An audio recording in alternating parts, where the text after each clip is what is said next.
Sorry. Good afternoon. I'd like to call this meeting to order. This is a Standing Committee on Social Development meeting with the Minister Abernethy and the Department at the Department of Health and Social Services staff. Before we go any further, I'll ask my colleagues to introduce themselves, starting on the left. Good afternoon, Frederick Blake, MLA for Mackenzie Delta. Welcome. Good afternoon. My name is Tom Bolya, MLA for Tuneda Willowday. Good afternoon. Welcome. Michael Natalie, MLA for Detchell. Good afternoon. Julie Green, Yellowknife Centre. Kevin O'Reilly, Frame Lake. Good afternoon, Shane Thompson, Nahende. On my right is Michael Ball, and on my left is Michael Ball is our clerk, committee clerk, and on my left is Megan Walsh, our policy analyst. At this point in time, this is a public meeting, and I thank the minister for attending with the staff, and I will turn the floor over to for opening comments, and then at a certain time you'll hand over the presentation to whomever, correct? Yep. Okay, thank you, Mr. Abernethy. Thank you and good afternoon, Mr. Chair. I'm pleased to be here to provide a presentation on the draft Caring for Our People, the Cultural Safety Action Plan for 2018-2020, which has been developed by the Department of Health and Social Services. Before we begin, I'd like to introduce some of the officials that I have here with me today. On my left is Bruce Cooper, Deputy Minister of Health and Social Services. Behind us is Kyla Kakwe-Scott. She's the Acting Director of Indigenous Health and Community Wellness. On my right, Karen Blondin Hall, who's the Senior Advisor of Indigenous Health, as well as Mahalia Yakalaya Newmark, who is the Senior Advisor of Cultural Safety. Also with us are Kate Sills, the Senior Advisor to the Deputy Minister, and of course, Susan Laramie, my Ministerial Special Advisor. So, Mr. Chair, this action plan shares a vision for a territory where Indigenous peoples, families, and communities enjoy physical, mental, emotional, and spiritual health and wellness. As you will recall, I tabled a commitment to action document titled Building a Culturally Respectful Health and Social Services System back in 2016. It outlined an approach to incorporating cultural safety into the health and social services system here in the Northwest Territories. This action plan builds on that approach with a goal of improved health outcomes for Indigenous peoples throughout our territory. It was developed based on what Indigenous and Northern residents told us through engagement sessions held across the Northwest Territories over a 9-month period. We heard from Indigenous residents that relationship-based care is a priority, meaning that clients want mutually respectful and trusting relationships with their providers. This is core to cultural safety, and it honors the value Indigenous people place on these relationships. Cultural safety is a key to improving access and quality of care for Indigenous people. In December 2018, I provided committee with a draft copy of the Caring for Our People Cultural Safety Action Plan 2018-2020, and I look forward to receiving your feedback here today. My intention is to table the document in our upcoming legislative assembly, upcoming session, once we have an opportunity to get feedback from committee. Today's presentation will provide some additional information on the actions that we'll take to create a culturally safe health and social service system where our Indigenous people have increased access and improved quality to care.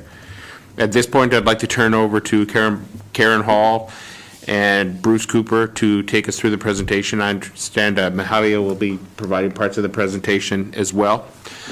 So following the presentation, I'd be pleased to answer any questions that committee may have with respect to this plan. And once again, I look forward to your feedback and suggestions. Thank you, Mr. Chair. Okay, thank you, Minister Abernethy. Just a reminder to whoever's presenting, just say next slide so that we can make sure we're moving on. And then if it moves, okay, we're going to start with Ms. Hall. Okay. Well, who's starting? Mahalia. Sorry, my apologies. Ms. Newmark. Okay, Ms. Newmark. Thank you, Mr. Just Chair. wait till you're. Oh. Yeah. Okay. Okay. Now? Yes. Okay. Thank you, Mr. Chair, and thank you for allowing us for this opportunity to present Caring for Our People Cultural Safety Action Plan 2018 through 2020. Karen and I spend a lot of time talking about what is cultural safety and how do we do this work in a good way. And one of the things that's really important to us is to also practice cultural safety. So one of the ways that we always begin our presentations is just sharing a little bit more about ourselves, because we know that this is a practice that's important in the community. So before we begin, I'm just going to share a little bit about myself, and then Karen will also have that opportunity. So would you like to begin, or do you want me to start? Okay. As the minister shared, my name is Mahalia Yakalaya Newmark. I am a senior advisor, cultural safety, with the Department of Health and Social Services. So my work really focuses on how to build a culturally respectful health and social services system here in the North. I believe that we can make positive differences in the health and social services system, and this is why I took this job. So it's really been my commitment to improve the health and social services system for every resident in the North. And I'm very pregnant right now, so I'm having to catch my breath a little bit, so really appreciate your patience with me as we go through this. To share a little bit about myself, my mom is Diane Yakalaya from Tulida. My grandmother was Laura Lenny, and my grandfather was Edward Yakalaya. So most of my family's from the Sahtu, particularly from the communities of Tulida, Delaney, and Fort Good Hope. Some of you may also know my uncle, Norman Yakalaya, who's the Dene National Chief. My father is Russell Newmark. He has lived here in the North since the late 70s, and I lived with him and my parents and my family in Tuktoyaktuk and spent most of my childhood there. So I feel really lucky and very privileged to have been a part of many communities here in the North. And I guess, again, really just that it's truly an honor to be here in the North, to work for my own people, and to do this work on behalf of all residents here in the North. So I think that's all I'd like to share. Thank you, Ms. Newmark. Ms. Hall. Good afternoon. My name is Karen Blondin Hall. My mother's Bessa Blondin, and my father is Edwin Hall. My mother comes from the Sahtu region, and my father comes from Saskatchewan. I was born and raised here in the North. I went to Sir John Franklin High School and graduated, went away to university, and had the amazing opportunity to return home to do this work. It's work that I'm very passionate about, work that I started as a university student, and very privileged to be in this position in front of you all today. So, merci. Thank you, Ms. Hall. Ms. Newmark? Sorry, are you? Done? Okay. Yeah, next slide, Ms. Hall? Or, sorry, Ms. Newmark. Next slide. So Karen and I are cousins, so we do a lot of this work intuitively. So this is our first time before you, but she's actually going to take this slide right here. Okay. Ms. Hall. Thank you. So cultural safety terminology is getting used a lot, but not everyone is familiar with what it means. So we always like to start with a definition, and our definition is cultural safety is an outcome where Indigenous peoples feel safe and respected, free of racism and discrimination when accessing health and social services. Just an important note, there is no universal definition of cultural safety. The definition in the framework, so this is the screen framework here, was borrowed from the BC First Nations Health Authority. And since the framework was tabled, we have conducted 9 months of community collaboration, which has led to the evolution of the current definition that you see today. So working towards cultural safety requires transformation at all levels of the system, from policies to practices, to properly address inequities related to accessing health and social services. An important feature of cultural safety is understanding colonialism, including racism, in health and social services influences the health outcomes and access to care and services for Indigenous people. And because Indigenous peoples face such high rates of discrimination, care that is excellent for Indigenous people means that care will be excellent for everyone. So a little bit of background on the term cultural safety. It was pioneered in the early 1980s by Indigenous Maori nurses in New Zealand to address issues faced by Maori people when accessing health care. Cultural safety has been adopted by other countries that share a similar colonial history involving Indigenous people, particularly Australia and Canada. Other jurisdictions in Canada that have adopted cultural safety, including cultural competency training include British Columbia and Ontario. We recently had the privilege of meeting with the BC First Nations Health Authority, the BC Provincial Health Authority, and the BC Northern Health Authority to discuss and learn from their approaches of embedding cultural safety. Next slide, please.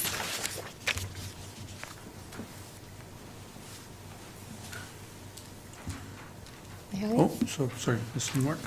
Mr. Chair. Yes, Mr. Abernethy. It may be beneficial to leave both their mics on and let them just free flow between the presentation rather than having to go back and forth. It'll just make the presentation flow more smoothly. Can we do that, Mr. Soundsperson? There we go. We will do that. Thank you. Thank you. Mr. Mark?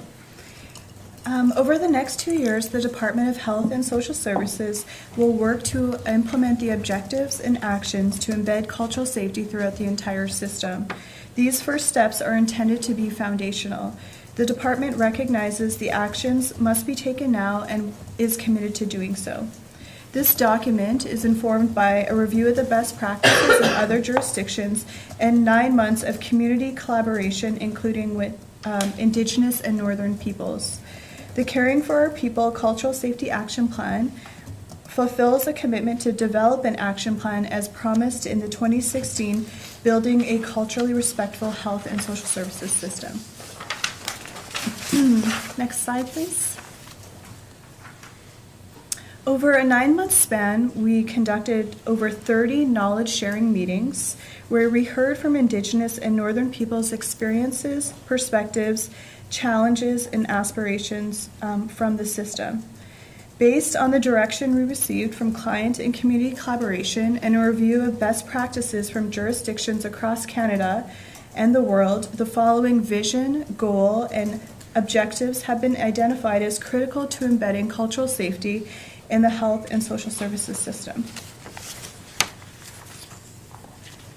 As a note, I wanted again to point out one of the practices that we have, which is to bring our cultural safety items to all of our community collaboration meetings and our presentations. So these items here were chosen to represent the Indigenous people here in the north. You'll see an Inuvialuit carving, a Dene birch basket, and a Métis sash. And these items have heard all of the voices and the stories, the challenges that people have expressed to us. And so we bring this intentionally to ground our space and to share some of those stories as well. So the next slide, please. So our goal is supporting equitable access to culturally safe and relationship-based care, improve health outcomes for Indigenous people. Next slide. Oh, and this is me. Okay, so best practices are methods that have been shown by research and experience to promote the best results and are widely accepted. So cultural safety is achieved when all of the following best practices are incorporated. Clients are engaged to identify whether their care has been culturally respectful. Staff are trained to have the skills, knowledge, and behaviors to provide culturally safe care. Leadership is committed to supporting a culturally safe organization. This is an essential component as leadership sets the tone for the rest of the organization. Cultural safety is embedded throughout the NWT Health and Social Services system. Cultural safety should be reflected at the leadership level, from policies to programs and facilities and attitudes and practices of our staff. A more diverse workforce reflects the population it serves. This means we should expect to see more Indigenous staff working on all levels of the organization. And the physical nature of health and social services facilities promote cultural safety, including design features that honor and integrates traditional knowledge and healing approaches and care. Next slide, please. So one of the ways that the outcome of cultural safety can be achieved is through relationship-based care. Relationship-based care prioritizes mutually respectful and trusting relationships while removing barriers to achieving those relationships.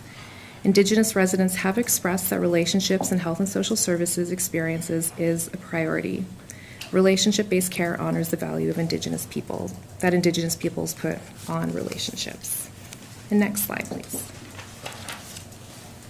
So our action plan is focused on 4 main objectives or 4 main themes. The first objective is to create an organizational culture of cultural safety. What we know is that for cultural safety to be successfully implemented and modeled by the workforce, a whole system approach is required, that we cannot have separate initiatives happening. This means that again, that we must embed cultural safety into the entire organization and not treat it as a separate initiative. Next slide, please.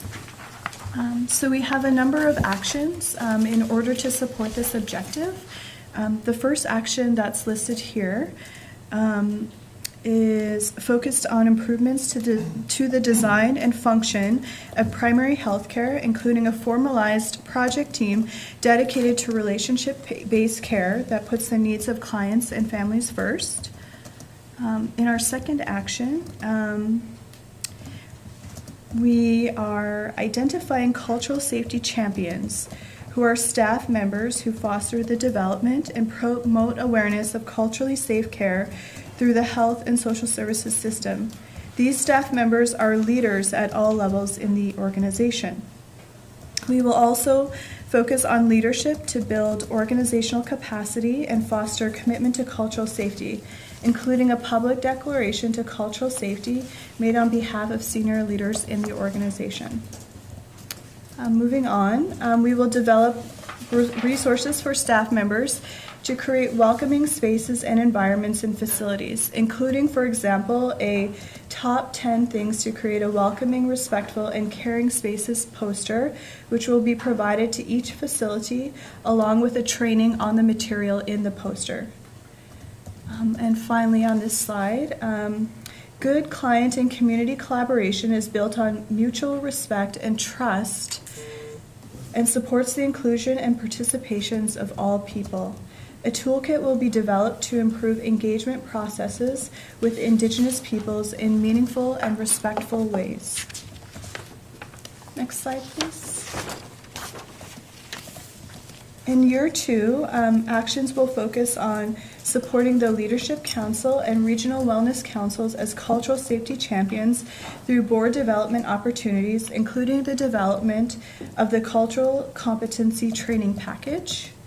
And then finally, for this slide, we will develop an equity lens to ensure that the development of all new programs and services will address health inequities in the North. Next slide, please. So here's our second objective, which is strengthen staff capacity for cultural safety. Successfully embedding cultural safety calls for shared responsibility and commitment from all levels of the health and social services system, including the workforce. Staff must have the knowledge, skills, and behaviors to provide appropriate and equitable care rooted in culturally safe practices. Training will be provided with a sequenced approach. 100 people will have participated in the training by March 31st, 2019, including staff members from a number of divisions. Some of the divisions include Child and Family Services, Seniors and Continuing Care Services, Indigenous Health and Community Wellness, as well as senior leaders and managers in the system. We have also opened up opportunities for members of the Leadership Council and the Indigenous Advisory Body. Next slide, please. So here are our year 1 actions. We will focus on ensuring that the majority of staff have completed the GNWT Indigenous Cultural Awareness Training and develop tools to support culturally safe and respectful communication between staff and clients. For example, we are planning to develop a resource on responding to discrimination. Next slide. In year 2, we have 4 main actions laid out. The first being establishing onboarding processes in collaboration with each region for locum practitioners as the first group. to deliver on-the-land learning opportunities for staff members to understand the value in relationship to land, as well as providing an opportunity to connect with local community members. Options that have been expressed in our community collaboration meetings are an annual on-the-land lived experience day. Another option that was expressed was incorporating regional onboarding processes, as well as other options. So in the next action, we have begun working with leading experts to deliver cultural competency pilot trainings that we will evaluate to build a quality training package that is NWT specific. And finally, our commitment is to develop human resources strategies to increase the number of Indigenous people in the workforce. Next slide, please. Okay, so objective 3 is honor traditional knowledge and healing approaches in care. Indigenous peoples have expressed that traditional healing practices and approaches are important in their healing and wellness journeys. The legacies of colonization in residential schools have impacted the availability and accessibility of traditional healing in the North. Exploring ways traditional healing can be respectfully incorporated alongside existing programs and services will be done in collaboration with Indigenous peoples, knowledge holders, and partners. Next slide. So in year 1, our actions will focus on examining the success of the Elders and Residents program at Stanton Hospital and identify opportunities for expansion to other NWT facilities. Review and provide policy options to increase delivery of traditional foods for Indigenous clients. Traditional foods are important for Indigenous peoples and assist with their healing journeys. Another action is to facilitate a gathering of knowledge holders to develop strategies on ways to incorporate traditional healing practices alongside programs and services. The department recognizes that incorporating traditional healing into health and social services is complex and must be done in a respectful way and in full partnership with Indigenous peoples. Next slide, please. So year 2 of objective 3, we will identify system changes necessary to incorporate traditional healing practices into the delivery of care in the Northwest Territories. For example, examining policies that may prohibit the use of traditional medicines in facilities. Another action is to develop design standards so that new builds and renovations promote welcoming environments and access to care for Indigenous clients. Review and provide policy options for smudging in facilities and designated outdoor spaces. And with guidance from the Indigenous Advisory Body, conduct an environmental scan on existing traditional healing practices and services in the NWT, including a review of best practices in other jurisdictions, and producing a report on findings, including gaps, challenges, and opportunities. And just for background, the Indigenous Advisory Body was established in the fall of 2017 and comprised of representatives from the Indigenous governments. The mandate of the body is to provide guidance and advice on how to incorporate tradition, culture, and healing practices within the health system, health and social services system. Next slide. So our last objective is to improve client and community experience. To improve client and community experience, the department is committed to culturally safe and relationship-based care, which puts the needs of clients and their families first. The department will take a strength-based approach to community collaboration and work with and build off the positive work already taking place in communities. The principle of nothing about us without us means that nothing should be created about or for Indigenous peoples without their meaningful involvement. Next slide. So year 1 actions include formalizing a territorial compliments and complaints process to better understand client and experiences to inform quality improvement, to enhance client feedback mechanisms, including a client experience survey that reflects cultural safety, creating resources and tools to improve client experiences when accessing programs and services in health and social services facilities, including information on cultural safety and relationship-based care initiatives. This may include creating pamphlets, brochures, or information sheets for patients and clients on cultural safety with the goal of improving client and community experiences. Next slide, please. Year 2 actions will focus on a review of the existing clients' rights and responsibilities and make revisions to promote awareness and encourage mutual respect and trust in relationship-based care between clients and staff.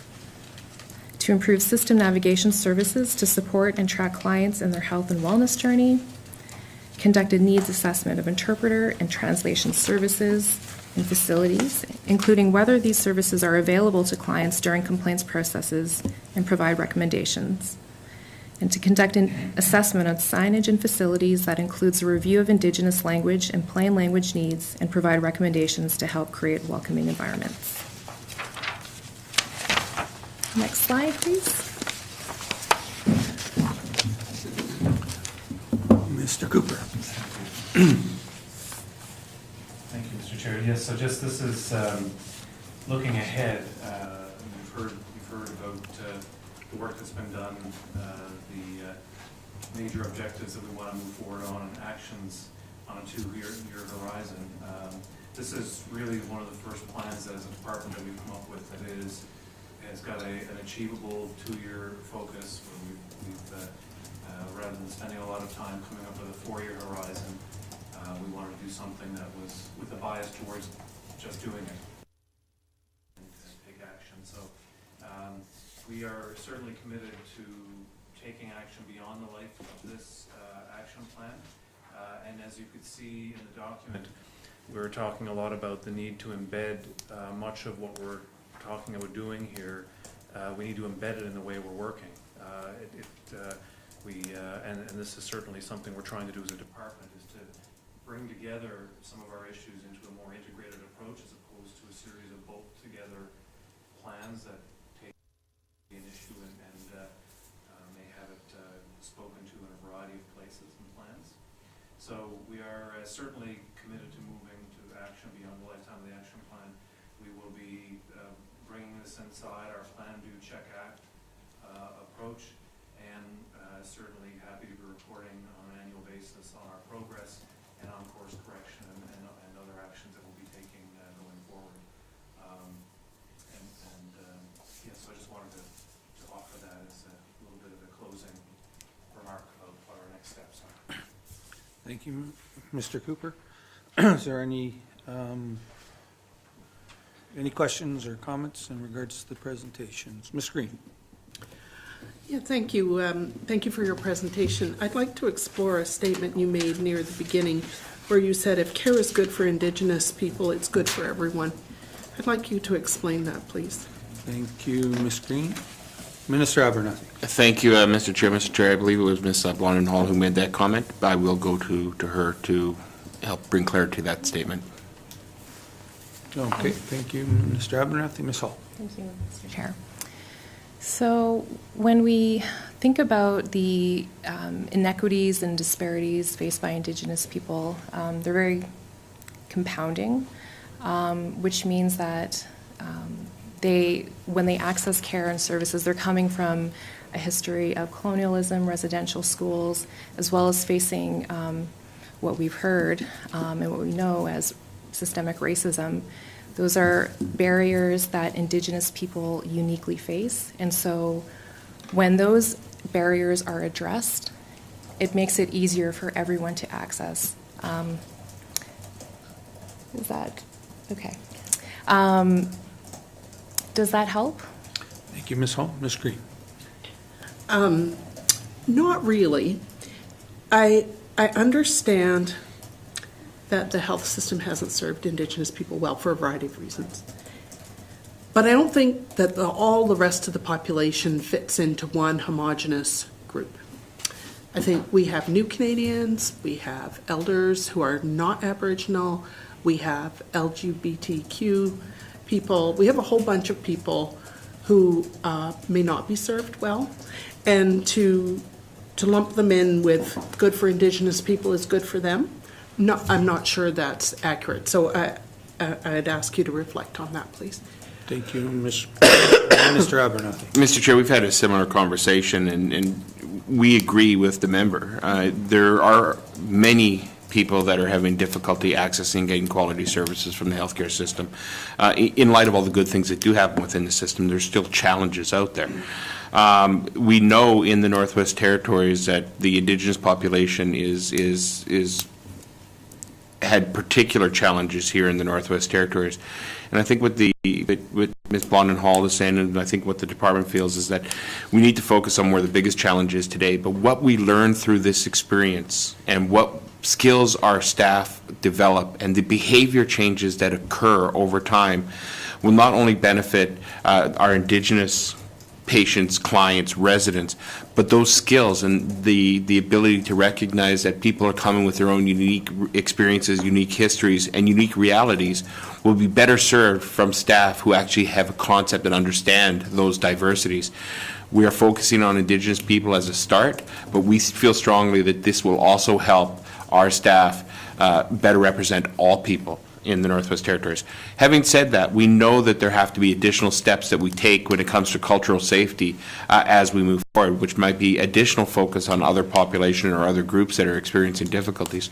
But by doing this work with our staff, they will have attitudinal and behavioral changes as a result of the training that they receive, which will benefit all clients and all residents of the Northwest Territories. Did I miss anything? Thank you, Minister Abernethy. Ms. Hall? I think you hit the mark.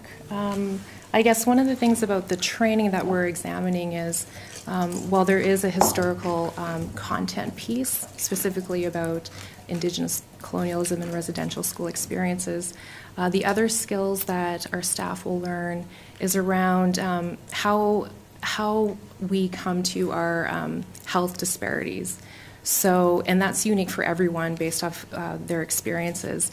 So it's understanding that historical, social, economic, social factors impact our health and how we access health and social services. So those skills alone are not specific to Indigenous people. It's understanding where our biases come from, understanding of our own privileges and how that impacts the relationship, no matter who you are, if you're Indigenous or not. Thank you, Ms. Hall. Ms. Green? Thank you. I appreciate your responses. It's true that we talked about this at some other time in the last year, but I want to push back on good for Indigenous people is good for everyone. I don't fully believe that. I appreciate the priority given to Aboriginal people, that their health outcomes and interactions with the health system are most in need of improvement. But as a lesbian, I can tell you that my experience of the health system needs to be improved as well. It's been crappy for the 58 years I've been alive, and I don't know when it's going to get better. But it's just that I would like to see some nuance in this. And then just the last one in this round has to do with incorporating traditional knowledge and other forms of Indigenous knowledge into healing. Is that something that is discretionary, where patients have a choice of having that, or is that something that will be standard to all forms of care? Thank you. Thank you, Ms. Green. Ms. Newmark? Thank you, Mr. Chair. I really appreciate the questions because it lets me know how important this subject is, and I think we feel really strongly about that as well. There is something I would like to respond to first, if that's okay, but that through our community collaboration process, we were very intentional about reaching out to certain organizations that do serve the LGBTQ community. And so we did hear some of those concerns and some of the challenges experienced by members of that community, and we really tried to incorporate those learnings in our action plan. So as our minister said, we know that we have much more work to do, but that we acknowledge that and that we've incorporated some of those learnings into our work. And so in regard to the traditional healing question, do you mind just sharing that question again, just so I make sure I understand it? Sure. Mr. Chair. Ms. Green? I'm just going to find the page that this question came from.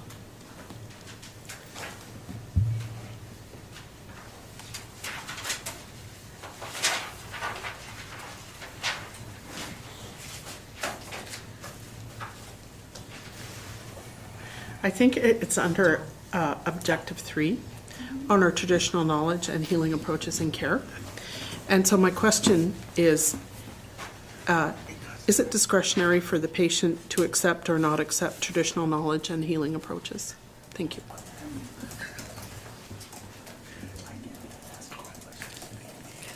Oh, sorry, thank you, Ms. Green. Minister Abernethy. Thanks, Mr. Chair. Mr. Chair, when it comes to providing traditional healing and traditional sort of practices, nobody will be required to take those services, but there are many people who have indicated to us that they want access to those services. We need to find a way to make it available in an appropriate way, in a reasonable way, and a safe way, which we are confident we can do. Other jurisdictions have done it. I was asked at a meeting a year and a half ago, what do we do around traditional healing? And I had to say nothing. But that's not a great answer. But it will not be mandatory.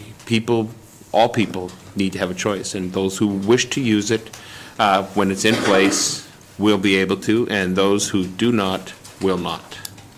Thank you, Mr. Abernethy. Mr. O'Reilly.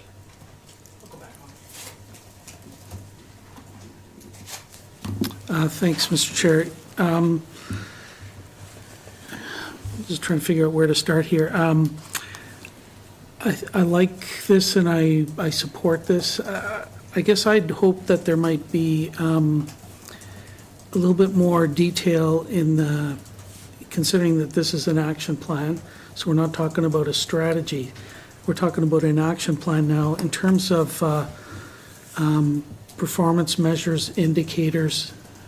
I'm sorry, I'm going to have to say it, money, so that we know how we're making progress, or that, after 2 years, where are we, and how has this improved services for our residents, and what kind of feedback are we getting from from our residents in terms of how, do they feel this is making a difference? So I couldn't see any of that in the plan, but maybe I could have somebody talk a little bit more about that, and because it's almost like this is good, but it's almost like I want to go down one more level of detail here to understand it. But so if someone can speak to that, appreciate it. Thanks. Thank you, Mr. O'Reilly. Mr. Cooper. Thank you, Mr. Chair. Yes. Focused on ensuring that we do monitor progress. We have our eyes set on 3 major outcomes that we expect will be impacted by our actions, where we intend to see improved access, improved patient experience, and ultimately contributing to an ultimate outcome of improving health outcomes. We didn't want to develop a standalone monitoring framework, because this is another thing that happens in the department. There's a tendency, when you have many action plans, to have many standalone monitoring frameworks, and it becomes too chaotic to manage. We already have some very good systems to monitor progress. We have a patient experience questionnaire. We're looking at using data from the patient experience questionnaire to wind back to see, are we improving access? Are we making a difference when it comes to patient experience and their perception of the care they've received? So it's embedding within the patient experience survey some questions that are relevant, and we're going to be going out the door with that shortly. We're also going to be, again, in the spirit of embedding these outcomes inside everybody's work plan in the department, we're going to be looking at, for example, the community counseling program. There's certain key indicators around access and experience that we'll want to have them to start to capture, because we know that they're already doing some client trend, client reported experience work. And from our business planning that we capture some macro indicators in the department. So we're going to be looking at trying to triangulate data from those. So we don't have a standalone data monitoring plan, but we are pulling these actions inside our existing, we're looking for opportunities to graft onto existing monitoring plans to look at our big outcomes. Are we moving are we improving access, experience, and ultimately moving the dial on health outcomes? Thank you, Mr. Cooper. Minister Abernethy. And you'll also notice that this is a 2-year action plan, not the typical 4-year action plan that, government has often showed up with. There's a couple of reasons for that. There's work that needs to get done, and it needs to get done right away. The training modules need to be out and running. They need to be tested and up and running. We've heard from, and I've heard, and I'm sure you've heard as well, as we've traveled to Indigenous governments around the territories and had meetings with them, they're telling us to get it done. Stop thinking, stop talking, stop planning, get it done. And this plan is very focused on getting those modules developed, trained, out the door, so that we can get our staff properly trained and those types of things. Some of the money, we've been fortunate, some of the money that we have to do this initial work that you're seeing in the first two-year action plan, and please don't think that the work stops at the end of 2 years. We are constantly talking about embedding this in all of our practice. This becomes the keel of the ship, if you will. This becomes a core component of how we do business as a health system here in the Northwest Territories. It is a core fundamental piece, so it doesn't stop. But there's a lot of work that needs to be done to set that keel and lay that keel, and that involves and we've been able to get some money from the federal government through the Territorial Health and Investment Fund and other funds to actually help us develop and test and get this training out the door. So a lot of this is actions focused on development, and developing the base is coming through some of those federal dollars that we have. Thank you, Minister Abernethy. Before we go back to Mr. Riley, Mr. Cooper, your mic's not working right now, so you're going to have to speak up a little bit louder, and you and Minister Abernethy will be sharing the same mic. Okay, Mr. Riley. Yeah, I'm sure they're going to lean on each other, but no, thanks. I appreciate the response. I just think it would be helpful to have some discussion of that in the action plan itself. If that's the approach you guys are going to take, and I think it is the right one, just have a section in the action plan itself that discusses that you're not going to create a whole new monitoring framework or accountability framework. This is going to be part of how you do business. You may have to tailor some the patient survey stuff around that and so on. You guys know how to do it, so just bring it into the plan itself. But it does lead me to ask, we heard from you folks about the NUCA model and the approach in Alaska. How does that relate to what you want to do here? Is this the application of the NUCA model? Okay, but maybe I could get the minister to talk and his staff to talk a little bit about that. Thanks, Mr. Chair. Thank you, Mr. Riley. Minister Abernethy. Thank you, Mr. Chair. Mr. Chair, this is a draft document that's in front of committee. I completely take the member's point about providing some clarity on that. So we will look to make some tweaks in the appropriate section to make what you're saying more clear.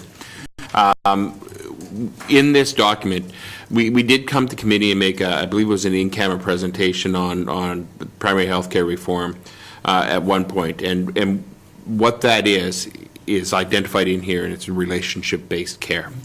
Relationship-based care is about changing how we provide primary health care services to all people of the Northwest Territories, but it's under this particular action plan that is kicking it off and taking the lead.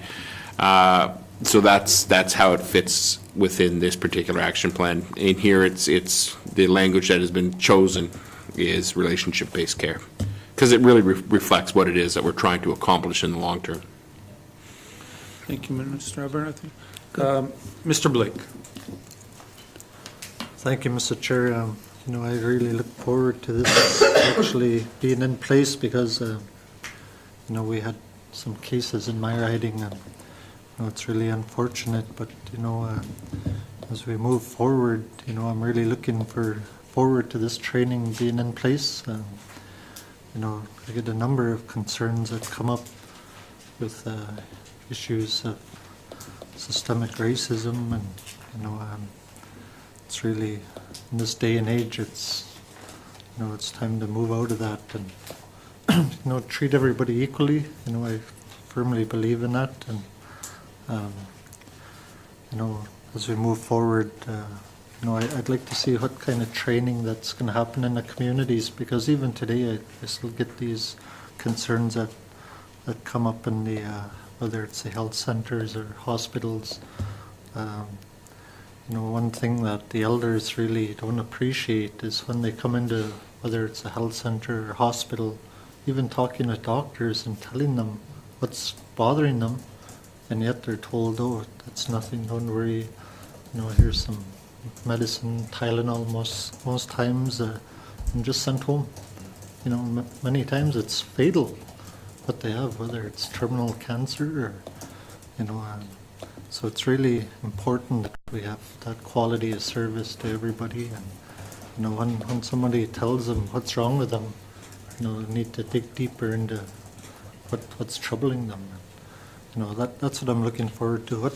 When can we see some training taking place in the communities? Thank you. Thank you, Mr. Blake. Minister Abernethy. Thank you, Mr. Chair, and I appreciate the members' comments, and we've heard many of the same things, and we know that we have challenges in our system, and we've been told that we need to address it, and that's what we're doing, and we're excited by the opportunities that this presents. But just to be clear, before we talk about training, this isn't just about training. This is about attitudinal and behavioral changes and changing how we provide services and recognizing the clients of which we serve, whether they're Indigenous or non-Indigenous. It's about serving our clients and providing a client-focused system that meets the needs of all people and recognizes the challenges that have existed with systemic racism that has existed within our system. But it's more than just training. It's about embedding these principles and beliefs and decision-making and design and all the things that we're doing as a system. Having said that, yes, absolutely, training is an incredibly important part to ensure that our staff understand the environments in which they work. A couple different things that are happening. Right now, the Department of Human Resources provides some web-based training.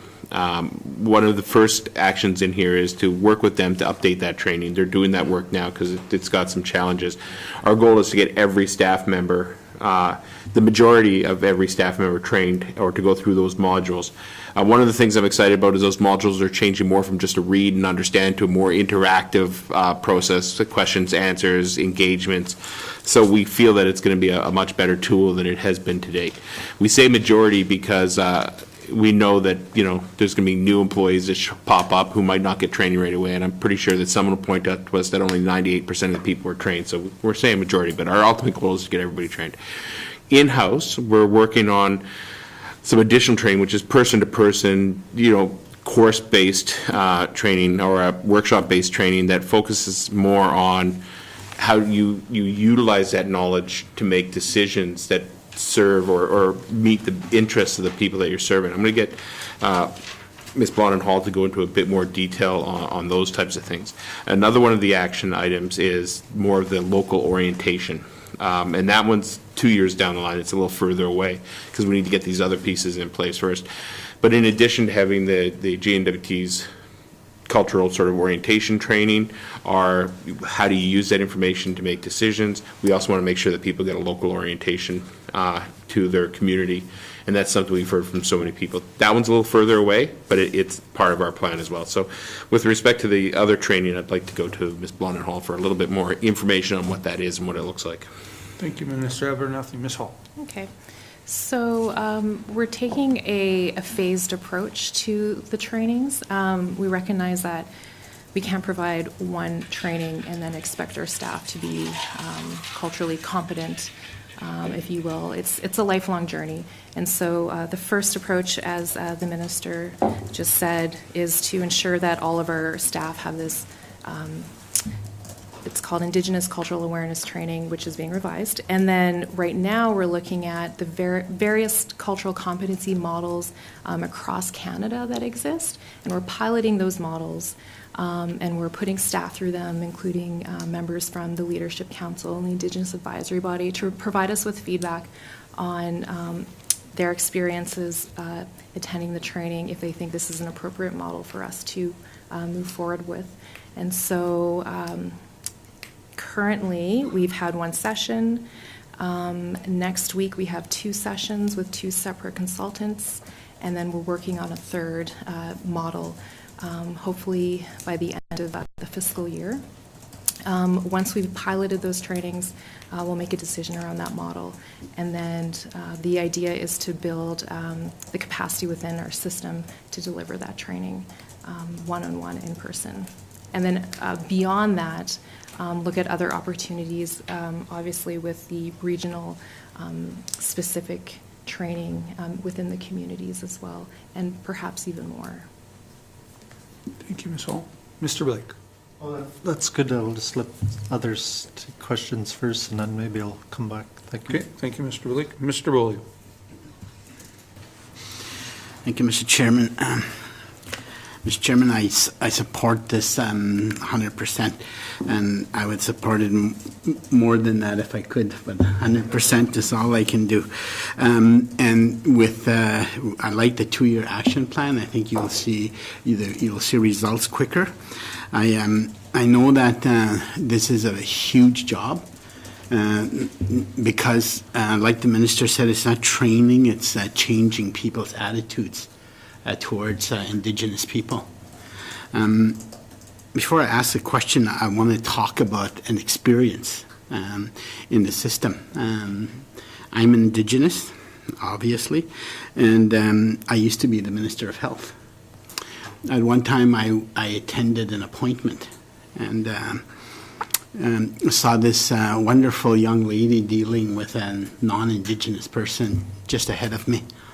And as I went up to see her, I was next in line to indicate that I was there for my doctor's appointment. Her attitude changed immediately. And she had a sign that said open, that was sitting like this. And so I took the sign and just turned it so that the people that were also in the line could see it. And she stopped completely. And she reached up and she turned the sign back the way it was. And then she continued the discussion with me. She was short, curt, and very rude to me for absolutely no reason other than me showing up as an Aboriginal person. And I found that to be quite an experience because I was the Minister of Health at that time, and this was a lady that was a receptionist at the primary care clinic. I was surprised, I was shocked, and I believe many of the stories that have been told since then. You know, people know that I've been here 11 years, and I've heard many stories about the attitudes that the health workers have towards Indigenous people, towards the people that I represent. And this initiative that you guys are doing is very positive. I understand what you're saying about increasing services or improving services to Aboriginal will help everyone. I agree with that. I often use the term in the House, and the minister has heard me, and others MLAs have heard me use the term "all boats shall rise" when I talk about employment.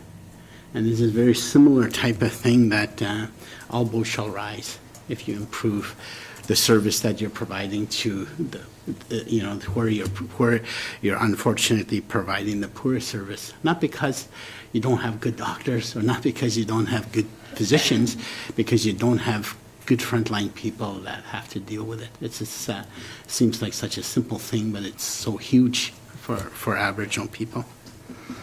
Having said all that, I'd like to ask a question. Do you think that the work that you guys are engaging in now could be a model for organizations and other organizations in GNWT, like the Income Support Program or the Human Resources divisions?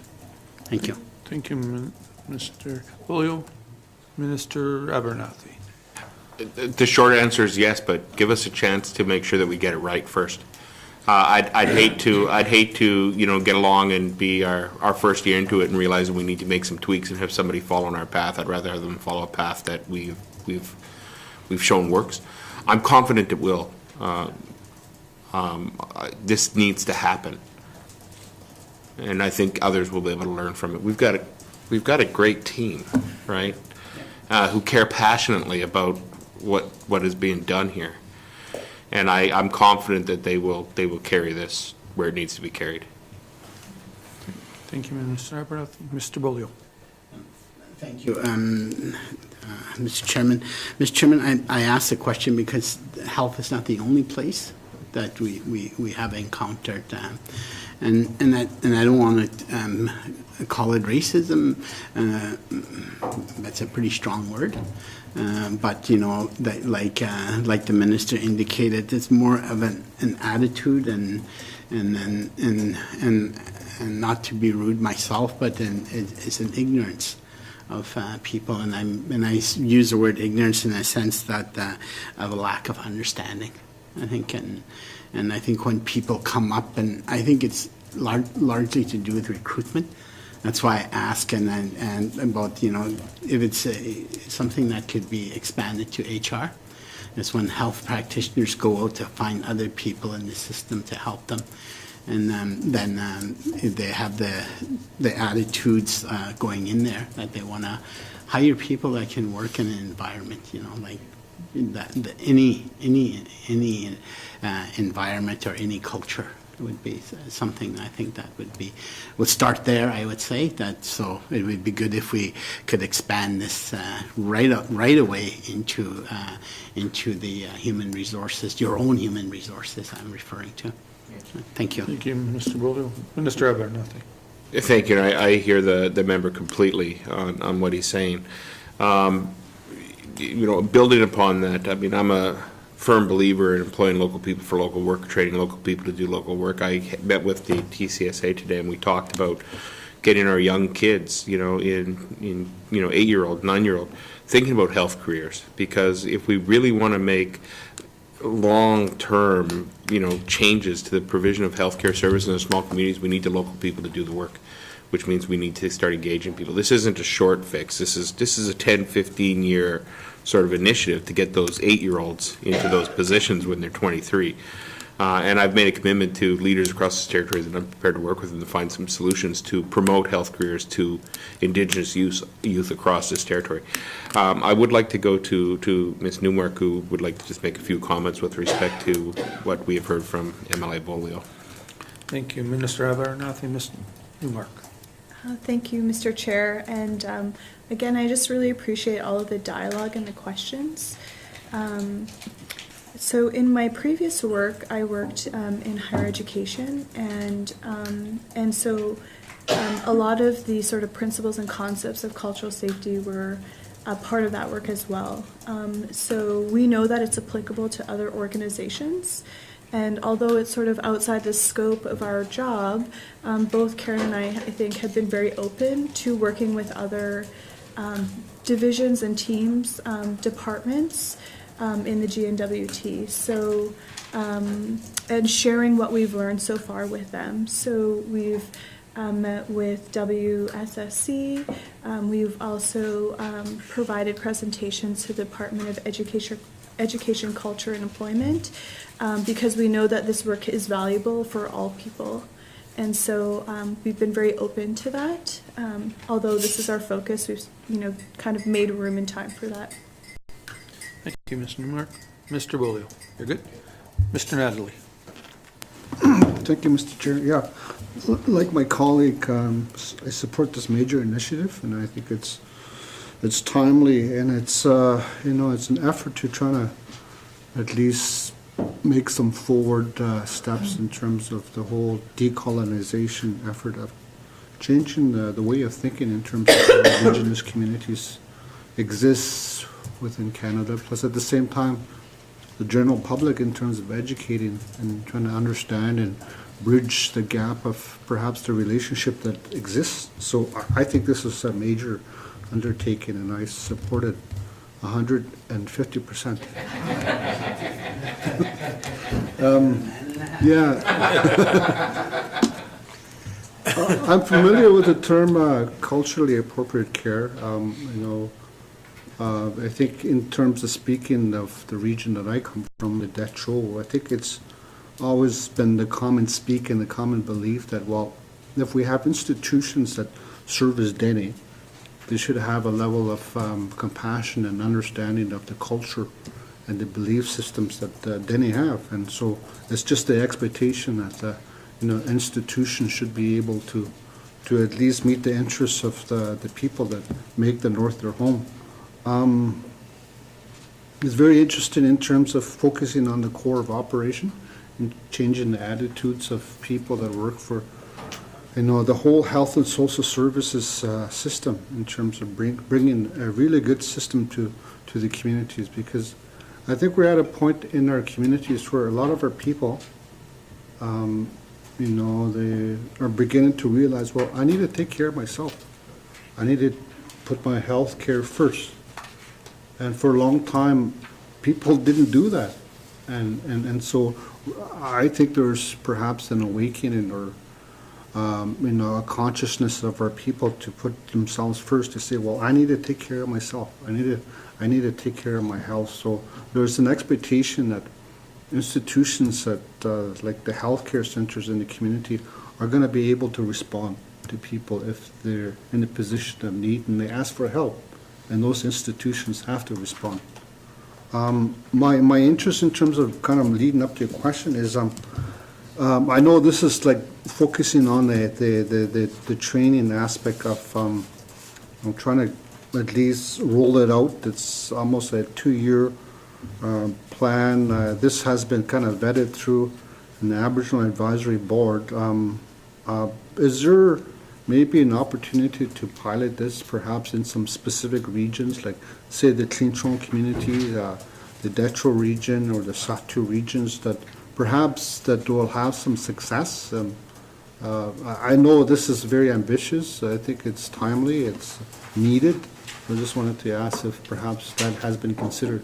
Thank you, Mr. Nedley. Minister Abernethy, I'll try that one. Thank you, Mr. Chair, and I'd like to thank the member for his comments and his support. I just want to be clear again, I know I've already said this, but I'm going to say it again. This isn't just about training. This action plan isn't just about training. If you look at some of the actions, and I'm only going to just reiterate a few, it's about formalizing territorial compliments and complaints process, giving the residents of the territory a way to identify the concerns they have and share them with us so that we can actually make quality improvements. It's about identifying system changes necessary to incorporate traditional healing practices. It's about finding other ways to incorporate traditional foods, because we all know we've had challenges in that area. It's about, one of the things that it's often surprising is in some of our facilities we can't smudge. So it's about finding ways to make sure that we can do those things, and if we can't, figure out how we can make sure that our residents are getting. So it's more than just training. There's more to it than that. And in each of these individual activities, there will be opportunities to pilot certain aspects in different areas, and we will try to spread those out amongst the territories as much as possible. But our ultimate goal is to make this, like I said, embedded in the way we do business, the way we think as a system, to meet the needs of all of our residents in all parts of this territory. One other thing that I'd like to add is, and I met with the TCSA today, and I said this to them, and I'll say it to you. I know that there is limited trust in the health and social services system for many Indigenous people, and not just Indigenous people, but other people.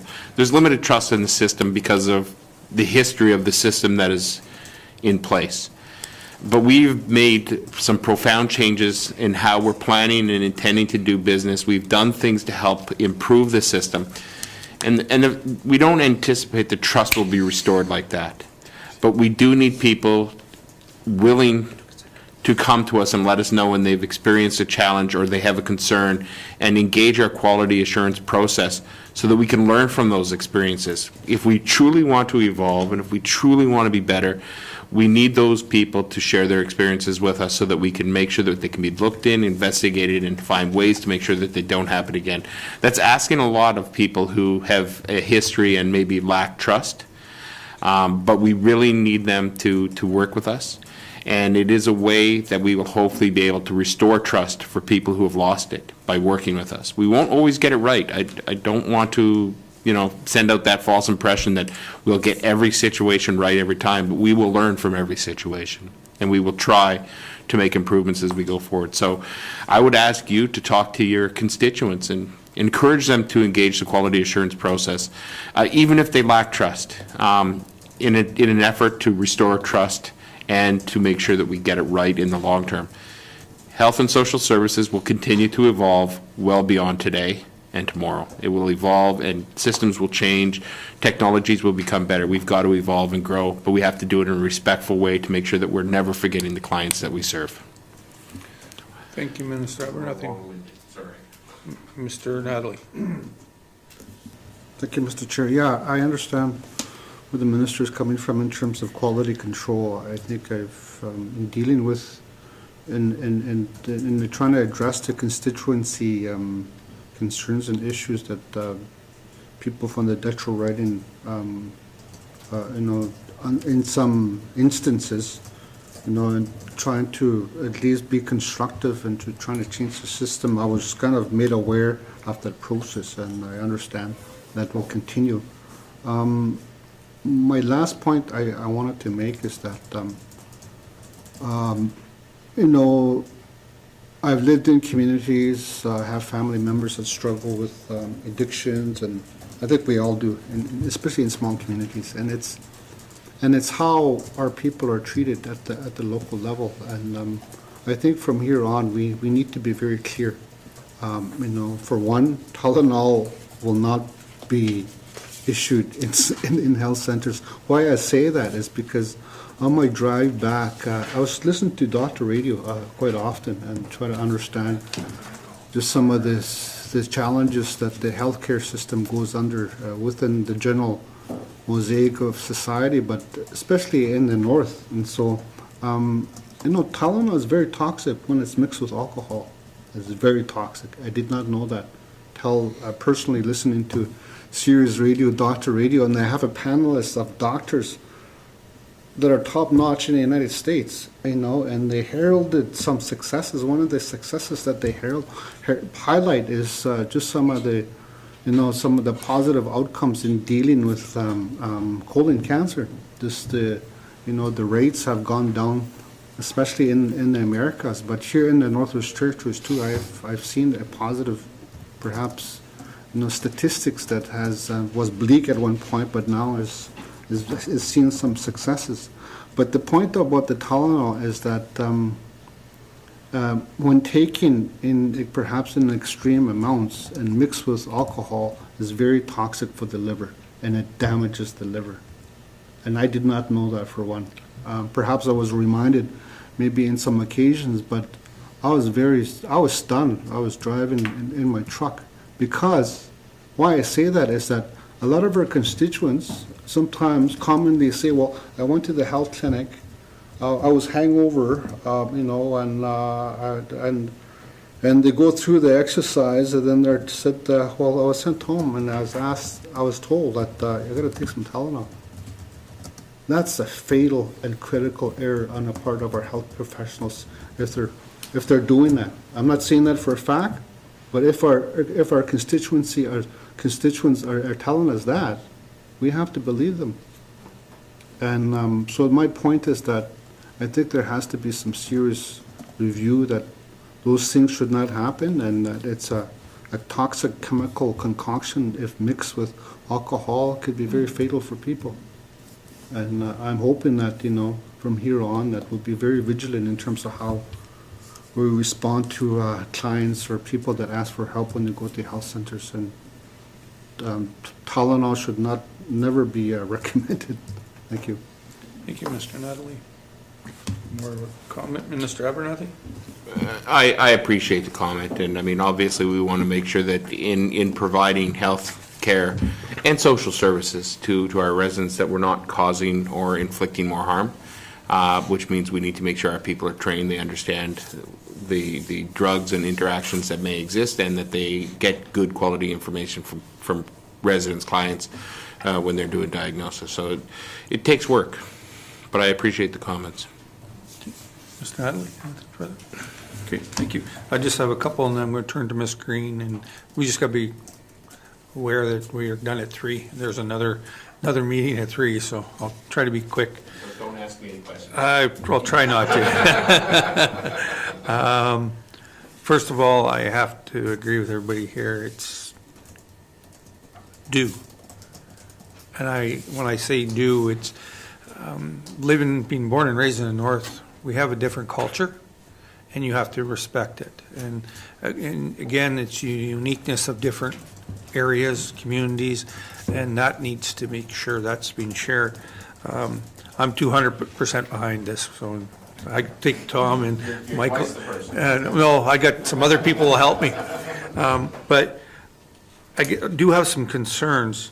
When we talk about web-based training, that's just a task.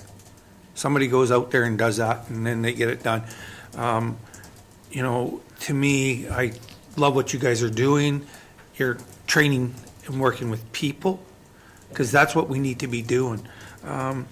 It's just not, it's all government staff workers. Mr. Bolio talked about the frontline worker.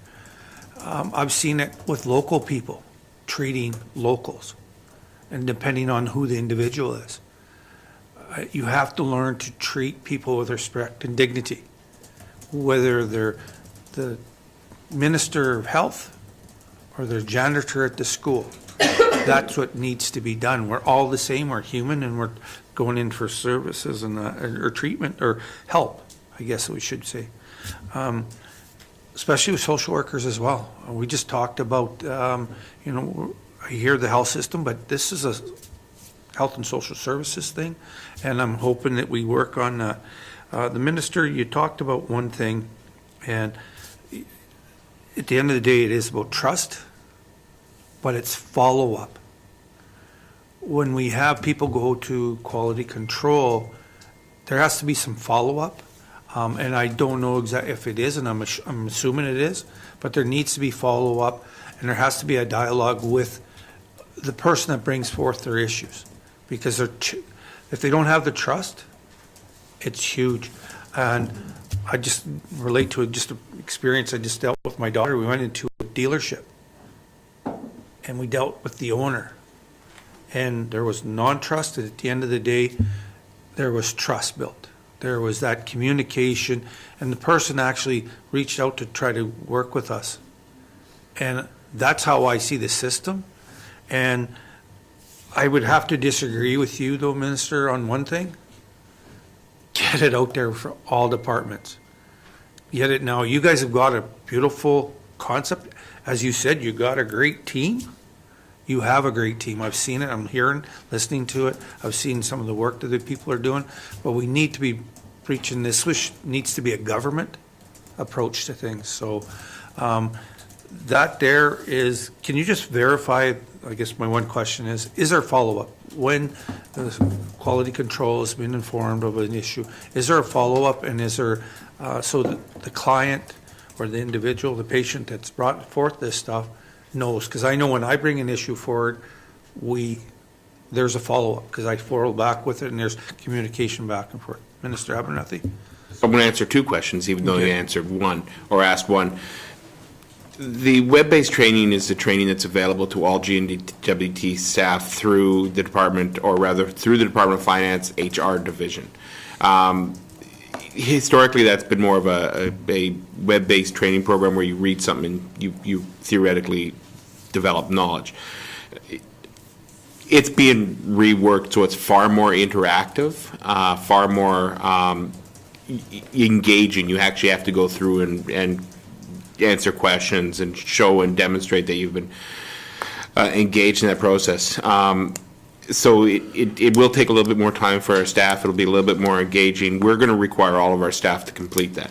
But that's not the only thing we're doing. And if that's the message that I've sent, I apologize. That's not the case. The training, some of the training that the staff have been talking about is actual workshop-based training. We're actually not just learning about Indigenous people and the cultures and the realities in the territories, but also how you make decisions based on what you know, and behavioral type processes to help you help our staff better interact with all residents of this territory, in particular our Indigenous residents who have clearly had some challenges with our healthcare system. So it's not just web-based, there's more to it than that.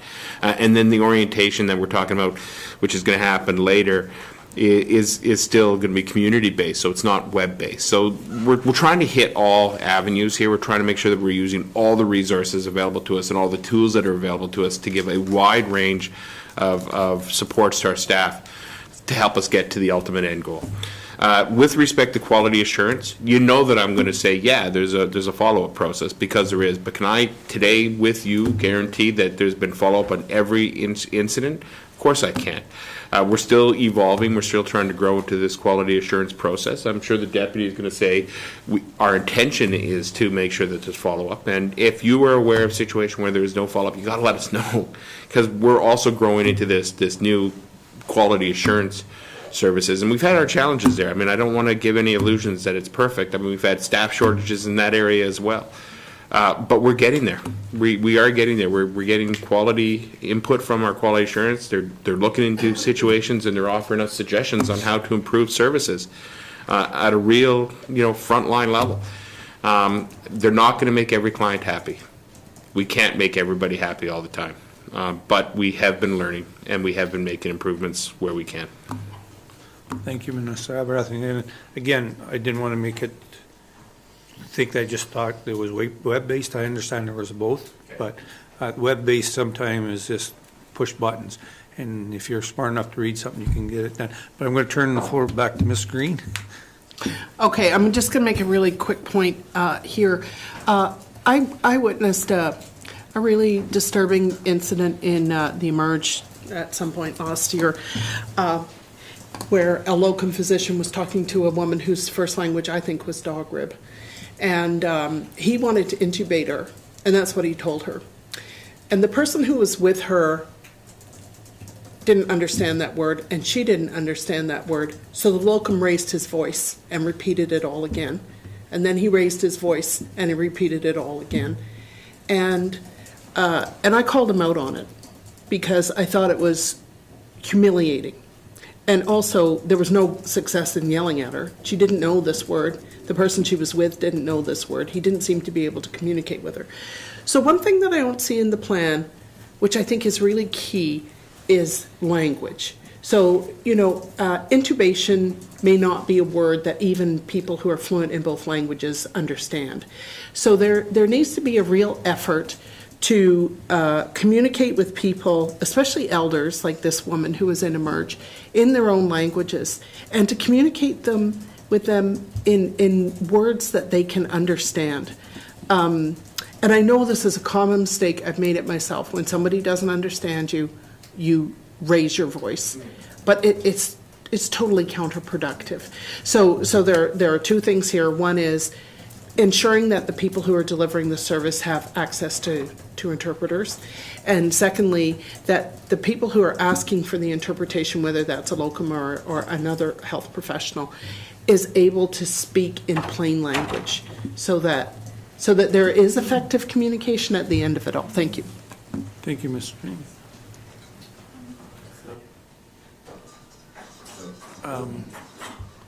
Ms. Newmark?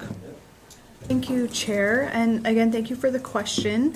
I think that we've addressed that in a couple of different places. Again, in our community collaboration, we heard how important language is and that patients and clients have access to interpreters. One of the actions that we've decided or that we're taking is a review of interpretation and translation services.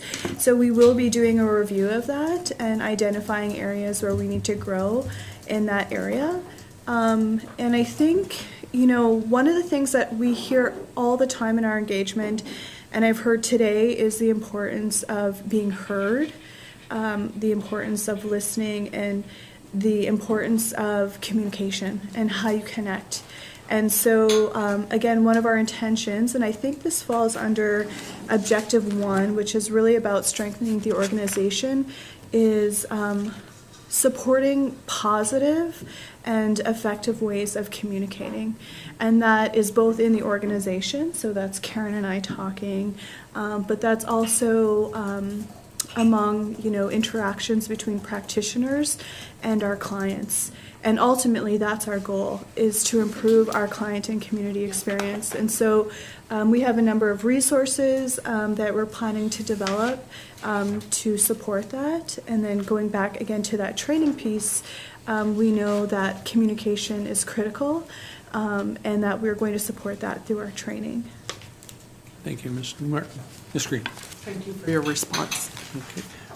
I just have one quick question or comment. Refreshers.